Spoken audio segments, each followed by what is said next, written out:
Ebigambo bya Minisita nibyije aho bwanyuma yabamwe mu bebembezi b'ekibiina kya NRM okweterera enduuro wa Minisita obwe bagumize ngo hariho bamwe mu bebembezi abakuru muri district ya Kanungu abahindwire zimwe aha za radio stations okujuma na n'okwenegeza obwangano mu bantu.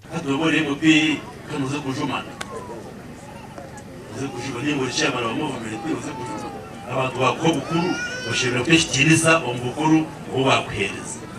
Sinabwe tuzenza kushitamiza bagenzi banje kugira ngo haraho uri kwika umunga abantu bakobwe bembezi okure bebe bugereki obirugemu obo mwebembezi kwebembera abantu bona. Minisita agizire ngo government ekahubwabe za radio na TV okutandika bitu tuzishemerire kwejo nsobwo kwenda amateeka. Niyo twaterereho za radio okubasa kutungira amakuru y'entunguka gukutwara mesho. Za radio tuziriho agukujumirirana. Kandi cyayitagisa radio zahaba ntubasa kuzigorora tuzita amahanda ogwikire harimo no kuzikinga.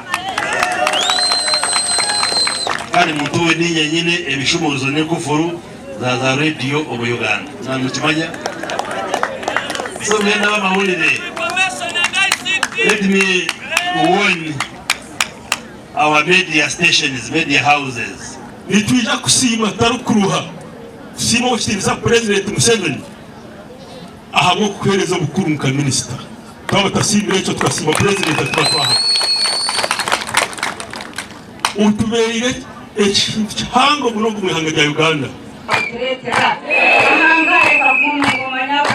Bahati Juliet mukuru w'ekibiina kya NRM nyekundire omugombora ya Kirima ashabire Minisita okubahwera kutandikaho amatendekero na n'amakoro okubutura entunguka. Nshaba government kugira ngo ebase kutuyamba etuhereze ko kutushabire ngo twenda ka vacation ro tufuneho nk'ekyombeko basitere muke biharani batuhereze bikwatiri na saruni genda orone group z'abacyana niza kubayegere banje bibiri mugana abacyara abo group ezo kunije niba natandikiye kundiri amakuru agagasha kwa Hweza Wilfred ahabwa TV West.